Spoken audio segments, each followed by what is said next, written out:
الحمدللہ رب العالمین وسلام علی المرسلین اما بعد فاعوذ باللہ من الشیطان الرجیم بسم اللہ الرحمن الرحیم رب اشرح لی صدری ویسر لی امری واحلل عقدۃ من لسانی یفقہوا قولی رب زدنی علما وعملا رب یسر ولا تعسر وتمم بالخیر وما انفقتم من نفقۃ اور نذرتم من نذر فإن اللہ یعلمہ، جو بھی تم اللہ کی راہ میں خرچ کرتے ہو اور جو بھی تم نظر مانتے ہو اللہ کے علم میں وہ ہوتا ہے۔ قرآن مجید میں اگرچہ یہ بات تو ہمیں معلوم ہوتی ہے کہ اگر نظر مانی جائے یا منت مانی جائے تو اس کا پورا کرنا ضروری ہے۔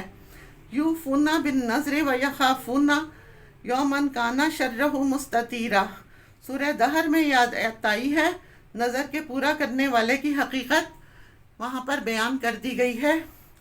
ایسا کرنا اللہ سے شرط لگانا ہو جاتا ہے کہ اللہ میرا یہ کام کر دے، میں تیری اتنی نفلیں پڑھوں گا، اتنی عبادت کروں گا۔ اس طرح کی سودے بازی اللہ کے ساتھ کرنا یہ اچھا نہیں ہے۔ حدیث قدسی ہے، یہ احمد ابن حنبل کے مستند احمد میں موجود ہے اور بخاری شریف میں بھی ہے۔ حضرت ابو ہریرہ سے روایت ہے، وہ کہتی ہیں اللہ کے نبی صلی اللہ علیہ وسلم نے فرمایا، اللہ تعالیٰ یہ فرماتا ہے کہ نظر ماننے کی وجہ سے ابن آدم کو کوئی ایسی شے نہیں ملتی جو میں نے پہلے سے اس کے مقدر میں کر دی ہو، یا نظر کا ماننا یا نہ ماننا اس اعتبار سے گویا کے برابر ہے۔ اللہ تعالیٰ نے جو بات پہلے سے طے کی ہوئی ہے، اس نظر کی وجہ سے اس میں کوئی تبدیلی نہیں ہوگی، لیکن یہ نظر کی ایسی شکل ہے کہ جس کے ذریعے سے میں بخیل کے مال میں سے کچھ نکلوا لیتا ہوں۔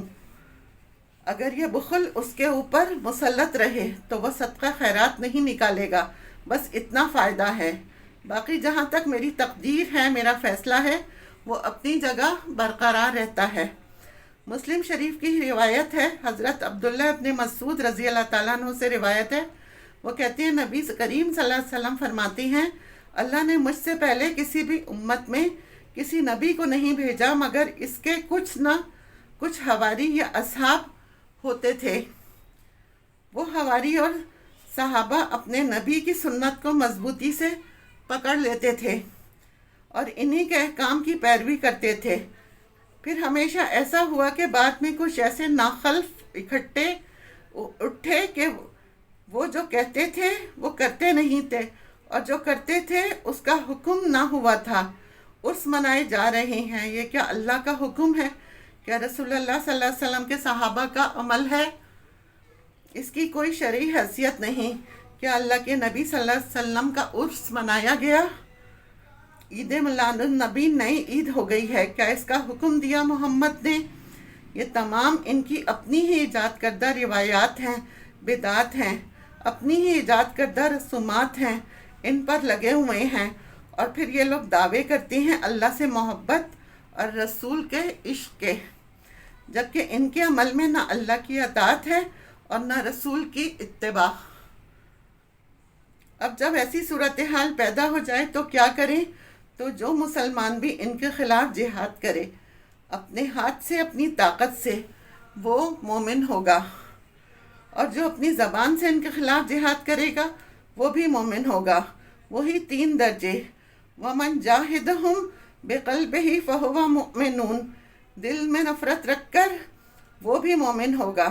فَمَنْ وَرَاءَ ذَلِكَ مِنَ الْإِيمَانِ حَبَّةُ خَرْدَلٍ، اس کے بعد تو ایمان رائی کے دانے کے برابر بھی نہیں ہے۔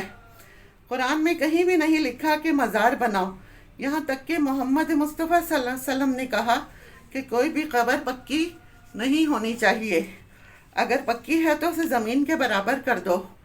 مزار کو پوچھنا غلط ہے، حرام ہے۔ کئی مسلمان علم کی کمزوری کی وجہ سے مزار پر جاتے ہیں۔ نبی کریم صلی اللہ علیہ وسلم نے یہ فرمایا، آپ قبرستان جاؤ تاکہ آپ کو عبرت حاصل ہو کہ مجھے بھی مرنا ہے، آخرت پر یقین قائم ہو۔ قبر پر جا کر ان کے لیے دعا کرنا صحیح ہے، جو بیچارہ مر گیا اس کی مغفرت کی دعا کریں، نہ کہ آپ یہ کہیں کہ آپ میرے لیے اللہ سے دعا کرو۔ قرآن مجید میں 25 مقام پر لکھا ہے سفارش وسیلہ حرام ہے، صرف قیامت میں اللہ تعالیٰ حکم دیں گے نبی محمد صلی اللہ علیہ وسلم کو شفاعت کرنے کا۔ آج کی تاریخ میں ہم محمد مصطفیٰ صلی اللہ علیہ وسلم سے بھی نہیں مانگ سکتے، نبی کریم صلی اللہ علیہ وسلم سے بھی مانگنا ہمارے لیے حرام ہے۔ ہم ان کی عزت کرتے ہیں، ان سے بے پناہ محبت کرتے ہیں، ان سے پیار کرتے ہیں، ان سے عشق کرتے ہیں، لیکن ان کی پوجا نہیں کرتے، ان کی عبادت نہیں کرتے۔ عبادت صرف اللہ کی کرتے ہیں۔